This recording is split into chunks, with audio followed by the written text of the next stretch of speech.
There we go. All right, so readjust. There we go. Get more of me in the camera. Please. Because, you know, I'm egotistic and narcissistic in that way. All right. You know, that was the first thing I learned about you. All right.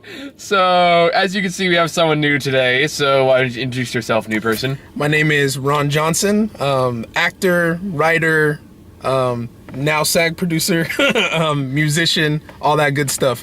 Find me on youtube.com/philocipher. That's my channel. Hip hop, acting. Yeah, that's me. That's what I do. Basically, he's way overqualified to be here. Yes, but I love this guy, and I love movies. Yeah, we go back quite a ways. I highly respect this man.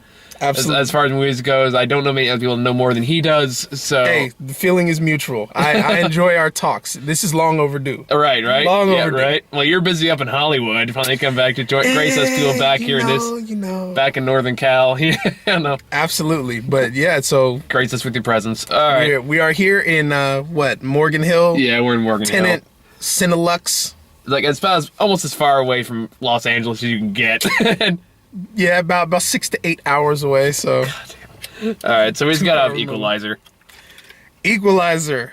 Yeah. Also known as AKA Home Alone with Guns, AKA Death at the Home Depot.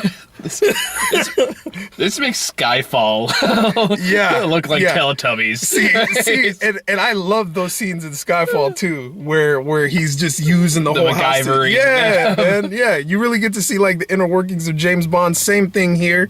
I believe as far as the genre goes, this is Denzel in a rare form.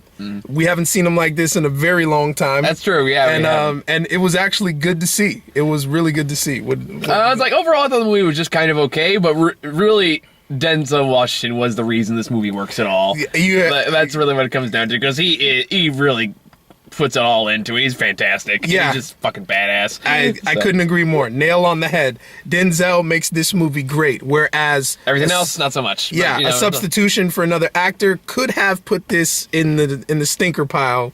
Denzel totally, because he's too committed to it, and no matter how ridiculous the circumstance, you believe it because he's there. Yeah. All right.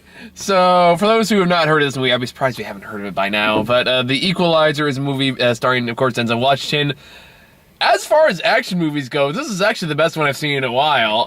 Granted, like, the one that's come out that I see in theaters right now is Walk Among the Tombstones, which is also really, really good. I haven't seen that. I gotta go see it. It's actually really, really good. Okay, cool. It's not what I was expecting at all. Is that the new Liam Neeson one? That's Liam Neeson one. Okay. But they take everything you see from the trailers and just chuck it out the window because they have nothing in common. Oh, okay. Because that's new. That's more like a 1980s like old school crime drama. But this is actually much more the action movie I was expecting from that movie. So. Yeah, and what right off the top of my head, what this movie succeeds at doing, again because of the casting, this movie succeeds at doing what I think Jack Reacher was trying to do, what I think the new Jack Ryan movie with Pine was trying to do. Yeah, I think we skipped that one. But yeah, I know what you're talking about. And Born Legacy. This is like, this is like a pittance for that. Yeah, I guess I'm like, again, that's just because Denzel Washington can be so damn charming and so damn badass whenever he wants to. So it's just one of those things. A lot of it just come back to his strength as an actor. It's true. And making this mediocre material really worth something. It's true. Yeah, there's a lot of you're absolutely right. Pacing seems a little funny from time to time. Seems like a lot of time passes, long stretches of time that we didn't need to see. Yeah, it's like, and then they cut out some of the sections I wanted to see. Like, they just cut to the aftermath. It's like, whoa. Yeah, you remember that? Yeah. Okay, so we're sitting in the theater, and literally from start to finish, like 10 seconds, he rigs an entire place with explosives. The entire thing blows up. And we're not a small explosion either. Yeah, and we're watching the screen the whole time, so we're like, wait, what the fuck did we just miss? Is it like... You know, like, no. Like, here's the thing. It's like if I were just talking like this, and then I cut to myself in front of a factory that just blows up. That's like as sudden as it is. We have no idea where he got the explosions. We know how he found the location, but barely. Right? It's like literally sliver of a second, and then from boom, giant explosion. It's just as Denzel Washington decides, you know what? These few thugs, they aren't good enough. I'm gonna go after the entire Russian mafia. Apparently, so he does. Apparently, we will call Denzel the Harlem Globetrotter of death. Right now. He does it all. He has killed so many people in so many different ways in this movie. Like very creative ways. I'll give him credit. Incredibly creative ways. It was like no bullshit. It reminded, because I'm a gamer too. It reminded me of Dead Rising 2. You remember? Oh yeah. Where you got Chuck and he's constantly putting shit together and killing people. I would love it if Denzel Washington came out with like a chainsaw dual wielding staff. Yeah, some crazy shit like that. But it smacks of and this is Village Roadshow Productions, right? So I believe that's Joel Silver. I'm pretty sure it's Joel Silver that's the producer behind that production company.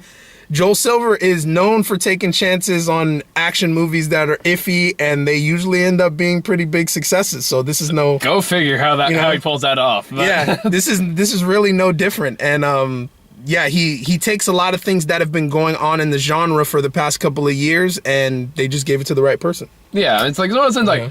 I mean, like I said before, it's like it's not great material, but I was thoroughly entertained. I mean, like the action, at least it's starting, like it kind of got a little fuzzy towards the end, but like starting out, the action was like really clean and really smooth, and it's like it was also punctuated the fact. Another thing that I like, the director was committed to showing Denzel doing the action. Yeah, it almost smacks of the first Bourne Identity movie, where you had Matt Damon doing a lot of the work. I hate cutaways. Yeah, I'm not a big fan of those. I've never liked them. So to see the main actor do it just adds another layer of authenticity. It helps me to suspend my belief much more than somebody doing cutaways, because I mean you could have easily got somebody who looks like Denzel and done that, but I think it lent something to the action. I think it seemed a lot more clean because there were no cutaways, really. Or no shaky cam. I really like there was no shaky cam. Shaky cam. Like that's the big thing that just a lot of movies do nowadays. They're just obnoxious. I've made a lot of comments on it before, so I'm not going to repeat myself too much. But, okay, so the story is pretty straightforward. It's Denzel Washington. He's this mysterious loner who just goes to a cafe at 2 o'clock in the morning and just reads books while, this woman played by Hit Girl, I forget the name. It's the woman from we call her woman now because she's grown up so freaking quickly. I know, right? It's kind of weird. But you'll recognize that she is the little girl from the first Kick-Ass movie who is Hit Girl. Yeah. And she's completely an adult woman now and making me feel incredibly old. Makes me feel downright uncomfortable. It's like, yo, Hit Girl, don't be prostitute. That's not okay. Yeah. And what's funny about that is that watching the opening scenes, nowhere near close to the cinematography, directing, or the writing, but I get flashes of kind of like almost like a new age Taxi Driver, the way they had set it up.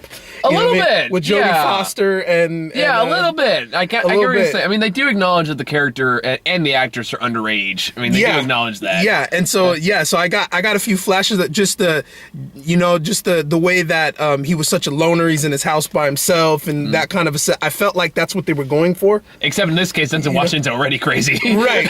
Well, I wouldn't say he's crazy. I'd say to be that character, you'd have to be incredibly controlled. Because if he went crazy, can you imagine what that would have looked like? He's just a highly functioning sociopath. He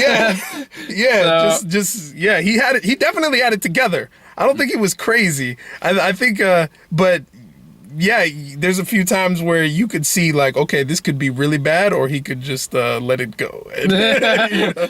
Yeah, and you never know which one he's gonna go with. Right. So I love it. Like that add credence to this intimidation factor. Yeah, like because he goes on the hunt, he's scary as fuck. Yes, and I thought for sure at the end he was gonna just let him lie there, but he finished him. He actually finished him. All right, so give him a little background what we're talking about, just so we can go in full details of spoilers as we usually do.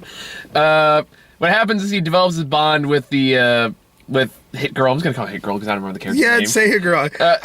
We will learn your name in case you're watching this. I thought you did pretty good We will learn your name. We apologize. I'm not gonna learn. Hey, I'm an actor. Here, okay? If I meet her one day and she sees this video, look, just know I could not remember your name, but I will learn it. I promise. I make no apologies. Okay, well, that's him. I will learn your name. I promise. Apparently, now we gotta add disclaimers at the end of the video. Yes. Like, the views of Michael Medina do not reflect the views of Ron Johnson. Well, I mean, we're pretty much on the same page. A little bit, yeah. I think it liked it a bit more than I did, but I just liked it. I liked it again because I like the stable of actors that they put in it. I think, and I was remarking on that too. There were some no names in here that they gave some generous screen time and had some actually not bad performances. You know what I mean? yeah. Like, Again, given the material they had. yeah, give it, and the writing's not stellar. It wasn't, you know, but I think, but I think that writing just can't do it alone. You know, Yeah. and you know, usually we're bashing actors. You know, No, the acting here was pretty solid all around. yeah, the acting was pretty fucking solid. So that alone, I think, is a victory in Hollywood in 2014. Yeah. You know what I mean? For a fall movie, you know. So. No, I agree. That's one of those things. It's a fun action movie. I liked it. Fine. But anyway, he develops an attachment with Hit Girl, and then there's a point where I guess her pimp basically comes on and puts her in the hospital, and this makes Denzel pissed as all hell. And he goes down to this Russian bar into like this private room, tries to negotiate for her freedom, but they kind of give him the runaround of no, she's gonna slave to us till she dies, kind of thing. At which point, he has this quirk where he likes to like time his performance on stuff because reasons. I don't know. They never explain it.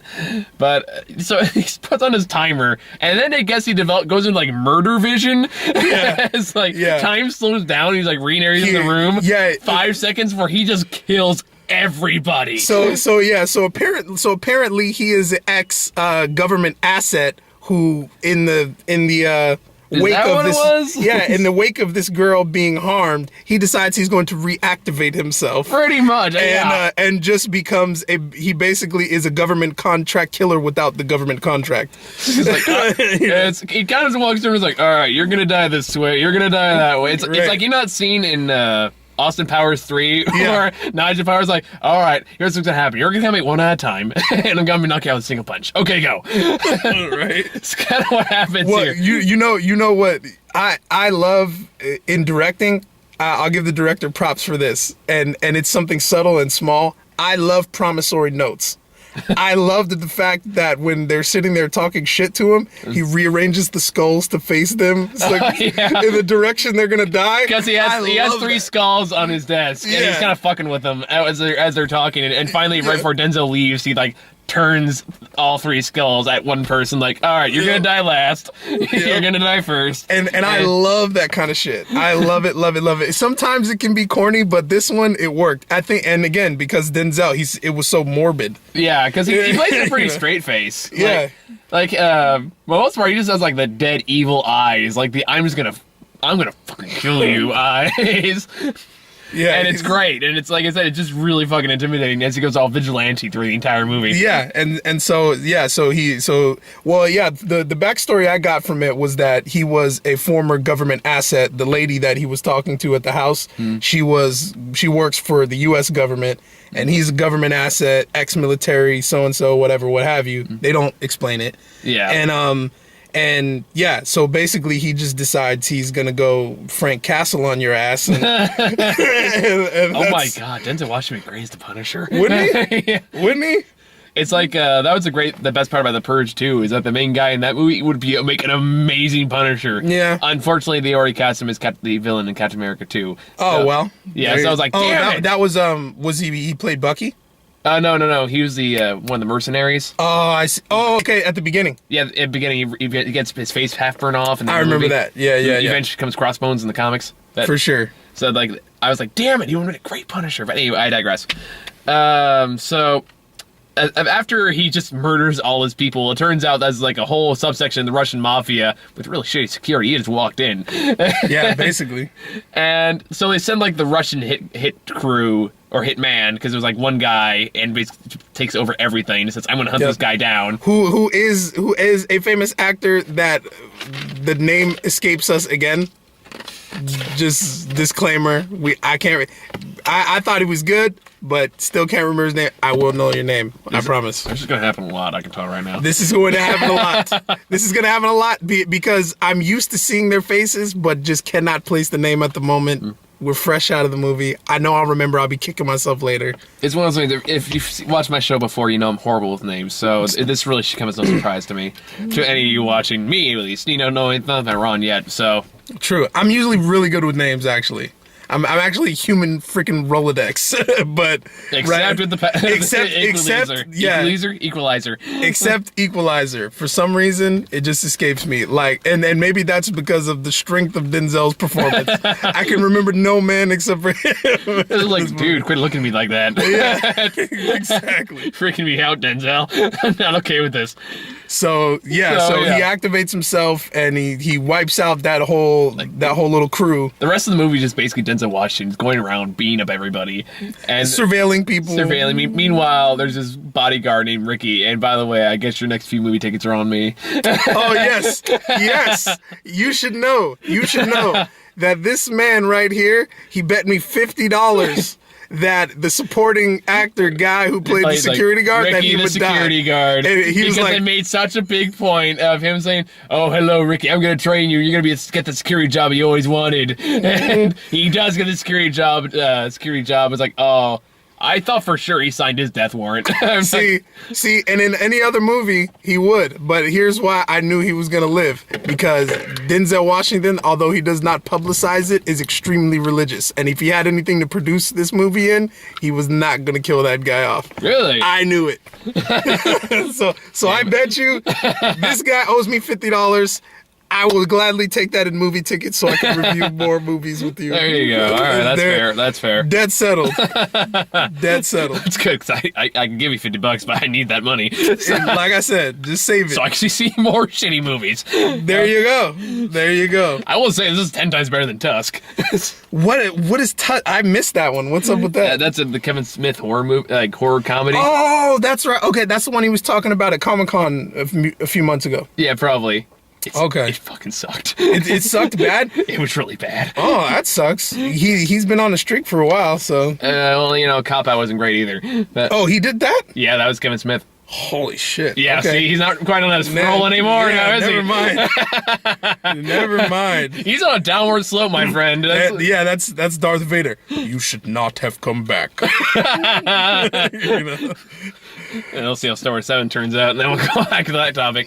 Anyway, back to the topic. So yeah, at this point, basically comes a competition between Denzel Washington and Boris. I don't know what the hell his name is. I can't. You know what? I'm looking it up. Keep talking. I'm looking it up. So basically, the game plays a game of cat and mouse, and meanwhile, he's helping this he's working at his Home Depot place called a House Mart, I think it's called. Yeah, it's our Home Mart. Home Mart, something like that. So not Home Depot, basically. Even though we all know it's Home Depot. It is Home Depot.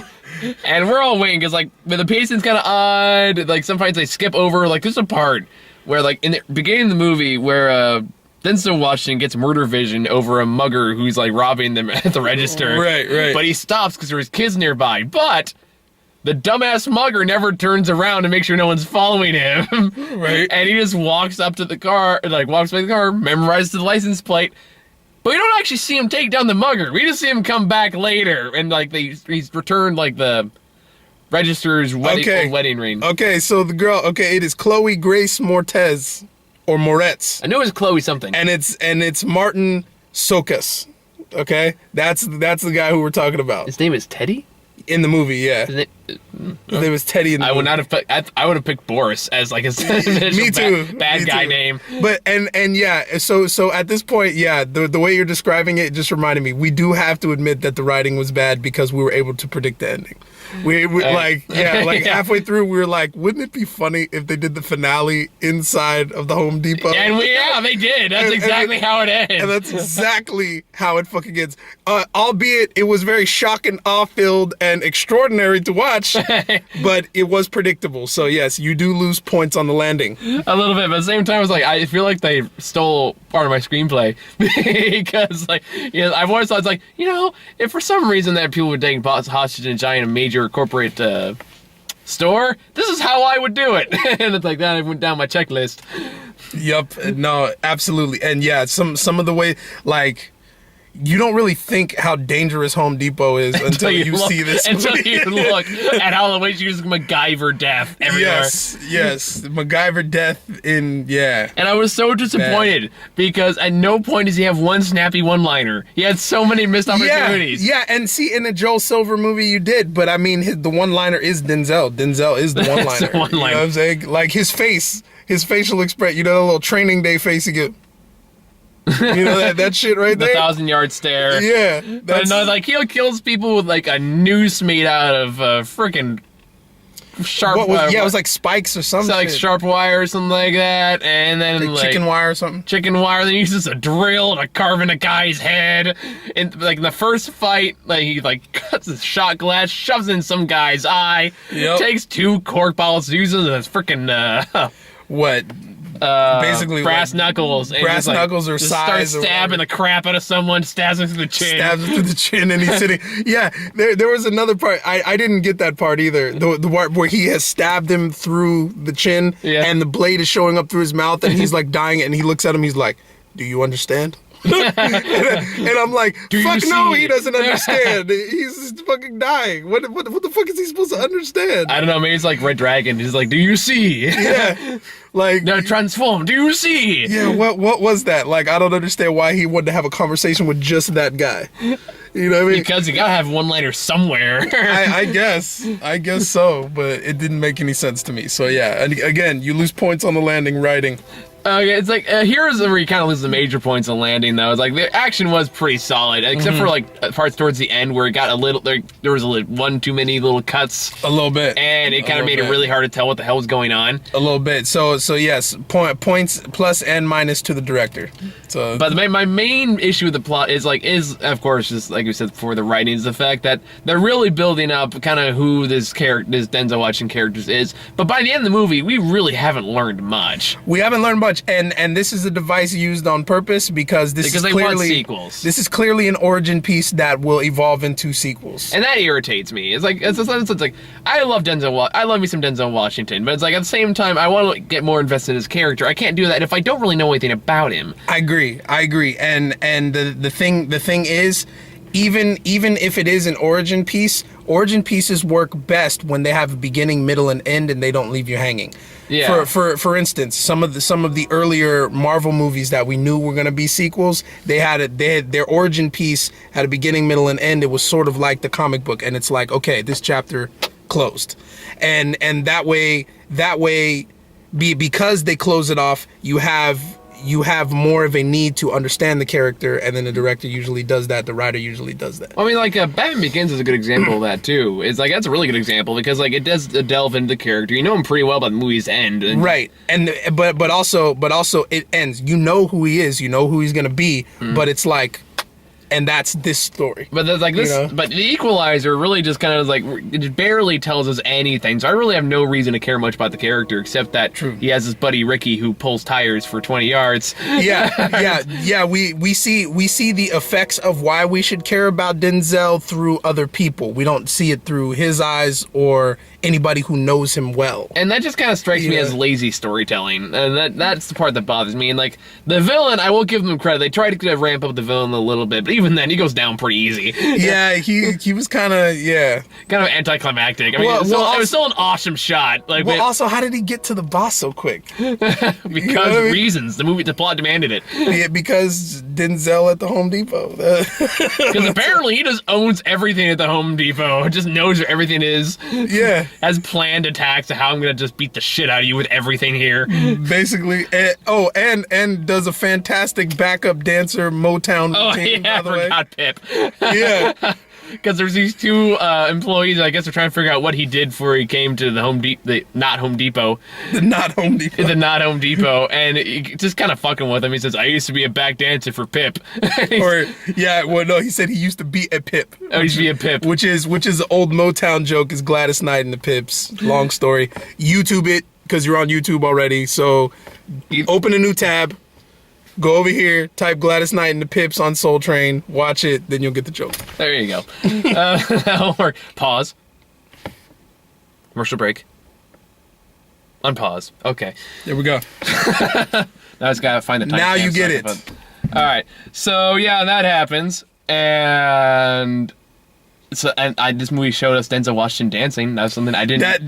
I did not know I wanted. I've never seen Denzel Washington dance ever. This is a first. This is a case where it's like that's something I just didn't know I wanted, and yet I'm very grateful for. So there's an unexpected joy in that particular. Very true. So long story short, I mean, if you like Denzel, you're probably gonna love it.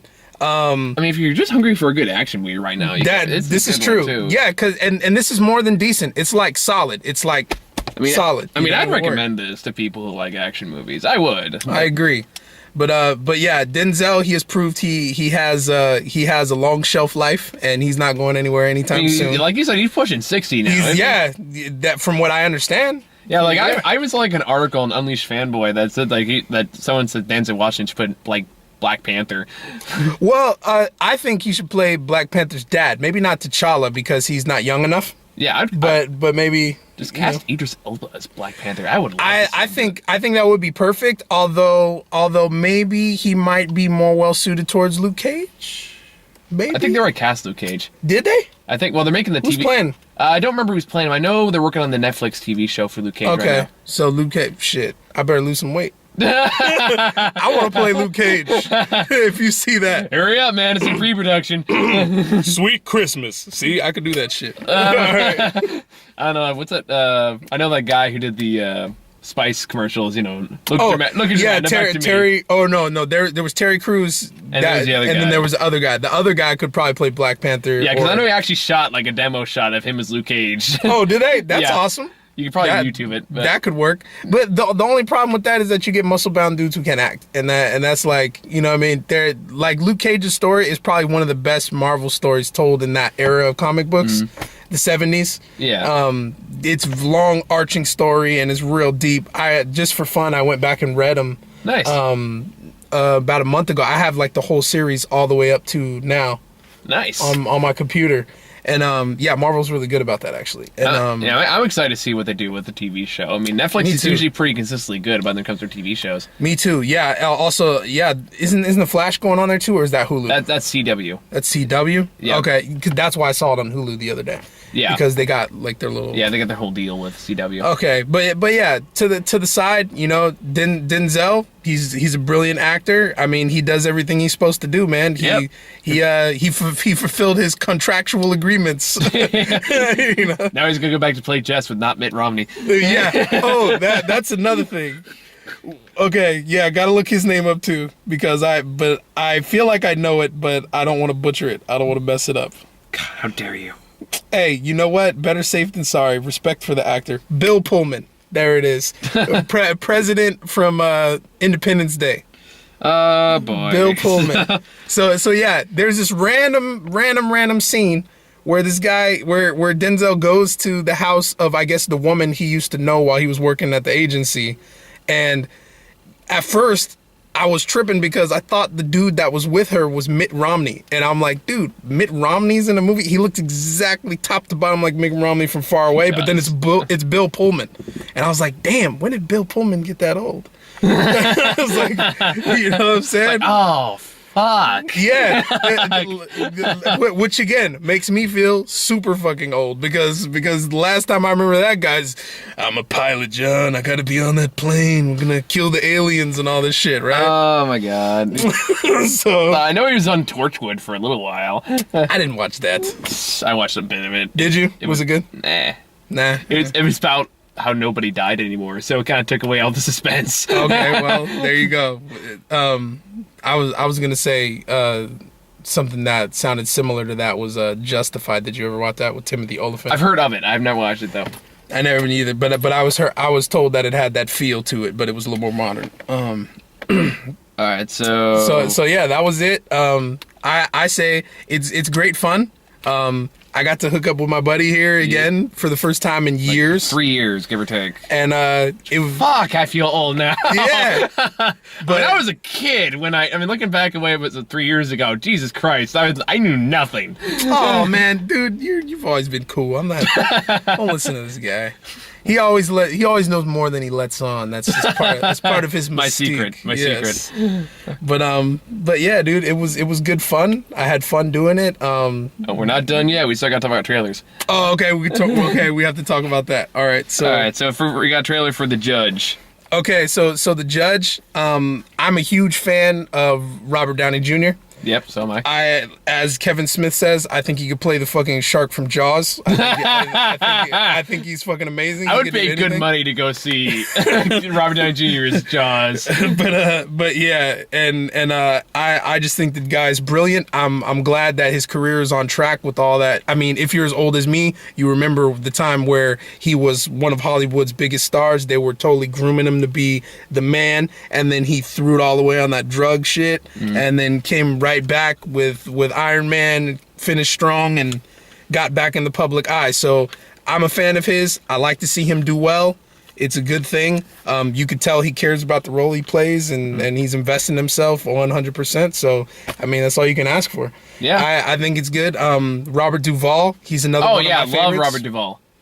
He's another one of my favorites, so I'm definitely going to go see it. It's one of those things like, I told Beth in theaters, like, go watch The Preacher. It's on Netflix streaming. Okay, yeah, and I haven't seen it. It's a movie that's completely written, produced, and starred by Robert Duvall. He did not want anyone touching this except him. It's one of those passion movies.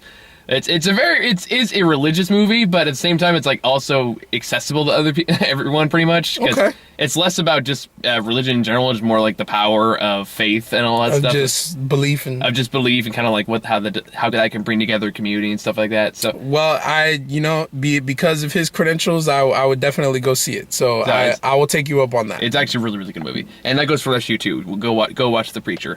Yeah, but yeah, if I had to forecast, I would say that The Judge is a movie that you want to see. It's going to be when is it coming out? Like around November or Christmas? I think it's coming in a couple weeks. I think it's coming in a couple weeks. Yeah, I think so. Okay, well, yeah. To release. If you're looking for another good fall movie, but I mean, just off initial reaction, that's going to be a heavy dramatic piece. It's not a date movie. No. It's not a movie where you're going to have to go with like a buddy who knows shit about theater and movies and acting and filming and stuff. I think that's me. That's right? my cue. There you go. Make him laugh. And he's paying for my tickets. Rub that in. Yes. Salt on that wound. Rub. I win. Okay, so yes, so The Judge, I forecast that although it looks promising and it's definitely a deep, heavy, dramatic piece, I don't foresee it doing well at the box office. Probably not. That's the difference because time of year doesn't seem like it's the right time for a movie like that. If it is coming out in a couple of weeks. I'd say that would be more like a November, December hybrid kind of a movie. I mean, this is like getting towards close to November, December. That's when they start releasing more of the Oscar movies because they want to get more right. And that's where I think it should go, because I think that both of them are going to turn in some good performances. I hope so, because it's not doing very good around Tomato right now. It's like at 50% right now. Really, that sucks. Yeah, so hopefully it's better than that. But other than that, we got Gone Girl, which I missed most of this trailer because we were busy catching Gone up. Girl, I've been seeing the trailers at home. See, the only problem with this is that I could have sworn that Ben Affleck was involved in a movie similar to this years ago, but he put his brother as the star, Casey Affleck. And it was like Gone, Daddy Gone or something like that. Yeah. It seems like it's the same fucking movie. I don't. Maybe it's just that they did that one right. I don't know, maybe, but yeah, it just seems like it's almost like the same kind of movie, and so because my brain can't distinguish from the two of them, it's like nah. Yeah. Well, it comes out next week, so we'll probably go check it out. And again, this is just initial reaction. I could be horribly wrong and it could do great. I mean, Affleck has turned in some strong performances and he's been directing and producing some films that have gotten Oscars as of late. And now he's Batman. Now he's Batman, which you guys are all going to see it no matter how much you talk shit. Yeah, that's like I read one article about the Ben Affleck. Basically, like, okay, guys, look, here's how it goes. Either it's going to work or it's not. It's like, So yeah, but I kinda deal mean, with but it. I mean, when it comes down to it, could it be any worse than the Schumacher Batmans? No. never say never, my friend. Hey, couldn't be any. Well, okay. In order for it to get worse, you would have to degrade from the Schumacher Batmans, which would bring you back to the TV show. And I don't know. I kind of want to see that. yeah, but there's nobody with Adam West's range for that. Get Adam West back. He's still alive. There's no excuse. I'm sure he'd love to be Batman again. But yeah, I mean, could you really do worse than Schumacher Batmans? No, I don't think so.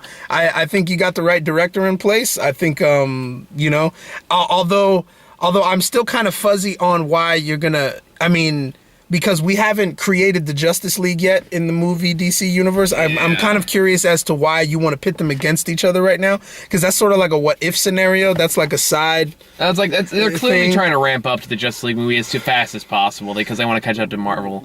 I know, but I'm just saying, why put the two favorite heroes against each other though? I'm assuming it has something to do with Lex Luthor at some point because you have Jesse Eisenberg playing that. So. I suppose, but I guess all will be revealed in time. But you have Wonder Woman in there too, and there's rumors of like the Aquaman and a cyborg is gonna be in there. But if it's Batman and Superman fighting, what are they gonna do? Just stand there and watch, or I would. Are they gonna turn in there? I totally fucking watch it. I mean, you thought what was it? You thought Man of Steel was bad when they destroyed fucking Kansas. You know what I mean? Like, what the fuck's gonna happen now?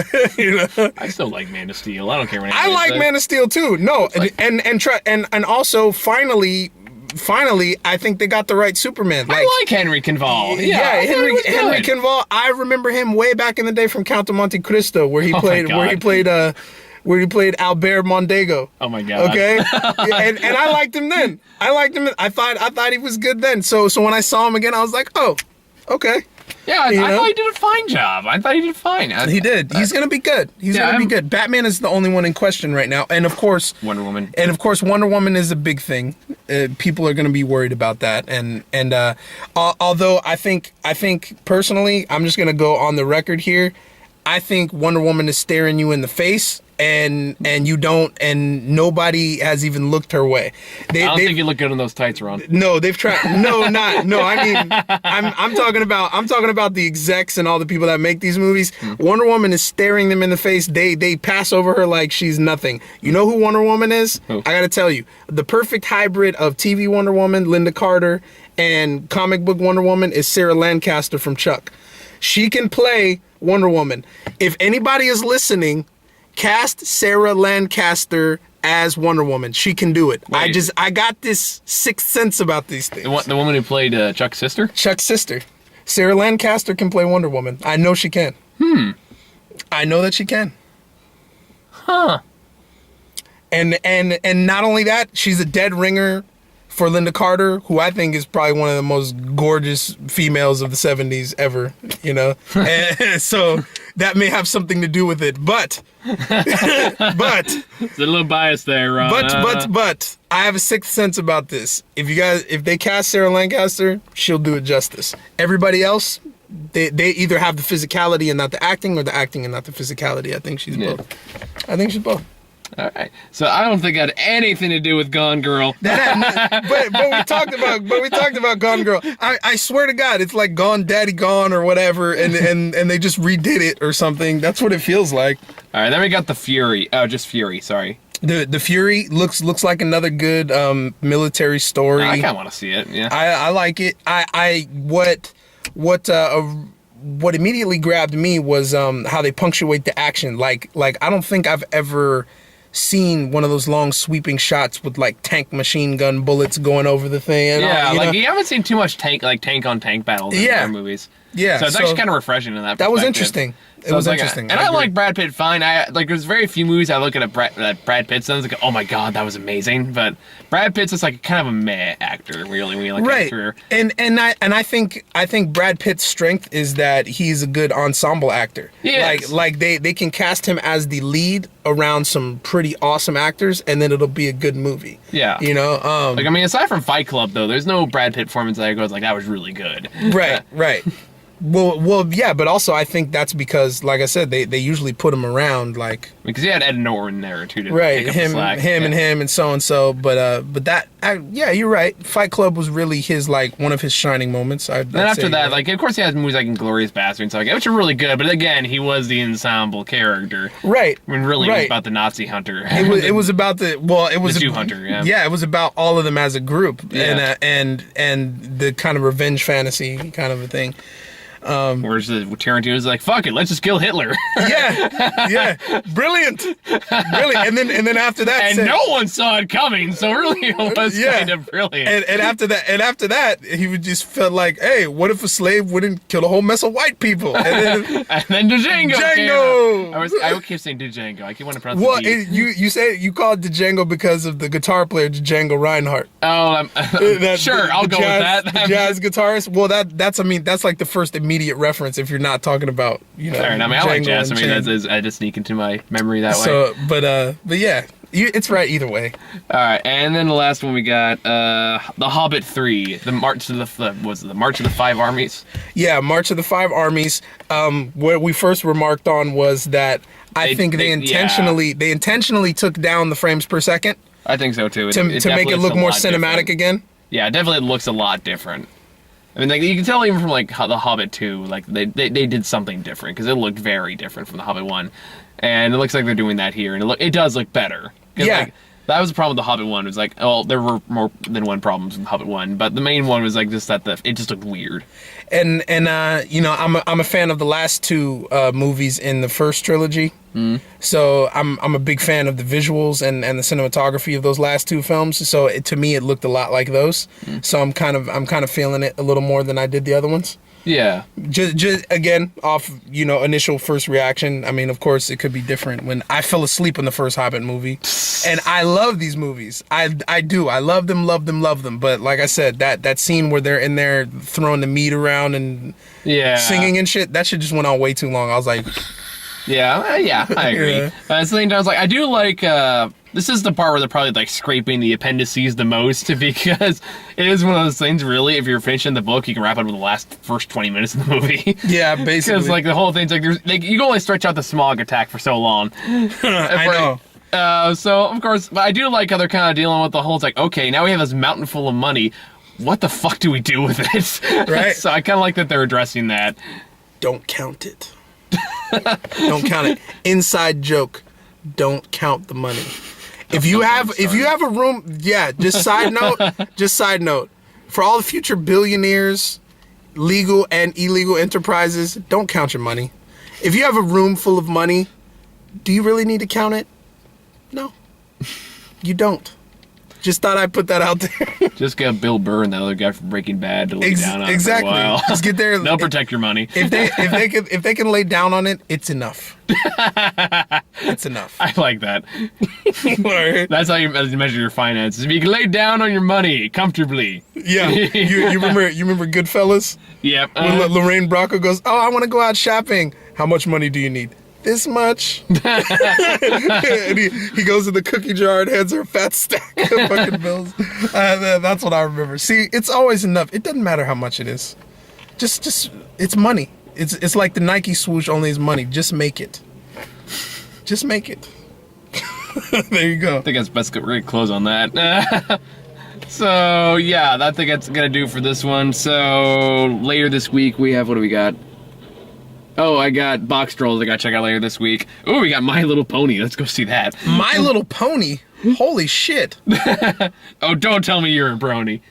No, I just mean like why?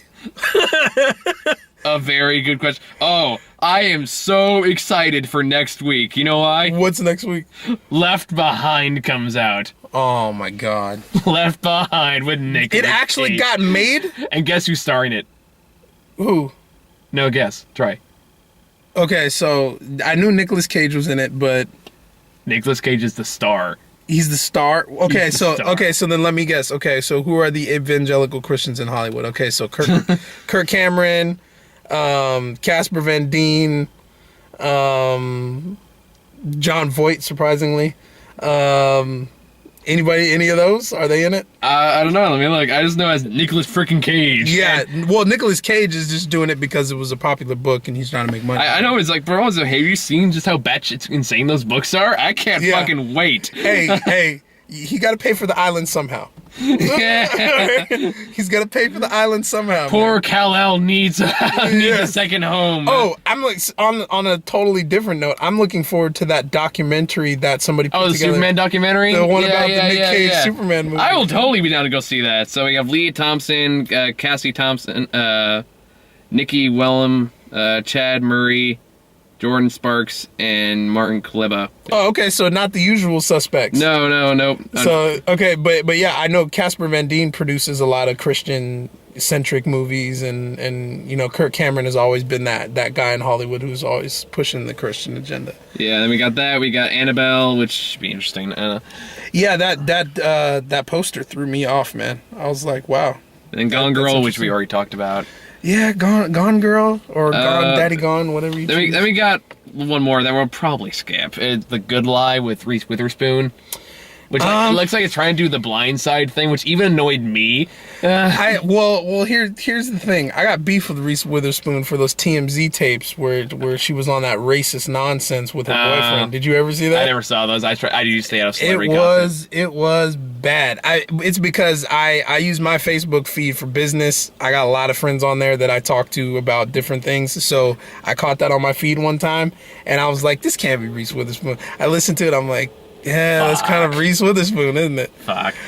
Well, like this, you're not gonna like the movie then, because from the trailer I saw, it basically looks like white person fixes everything. And isn't that the truth though? Like, yeah, these tired formulas got to go somewhere. Nate Bug is I hate that. That's why I hate The Blind Side. Well, among other reasons. Well, Blind Side is a true story. But that doesn't mean we need to perpetuate the stereotype of white person fixes everything. Yeah, a white person fixes everything. Black person down on their luck plays a sport and everything is magically okay. Yeah, with their lives. I don't know. I'm not really. I'll probably skip it. But other than that, I think that's it. So yeah, you got any final thoughts? It was fun, man. Yeah, I had fun too. So it was fun. I hope I didn't veer too much off the topic. Oh please, this is hardly the worst we've done. I just like shooting the shit with you, man. It's been a while. That's why we do this shit, man. At a certain point we're just like, you're swapping stories. There you go. So yes. So yeah, I guess we'll be back later this week with Box Trolls. Okay, Box Trolls. I'm not gonna see that one, but I will see you guys soon. Hopefully I'll come back and do this. He's paying, I'm watching, we're talking. Right, there's $50 down the drain. Okay, bye.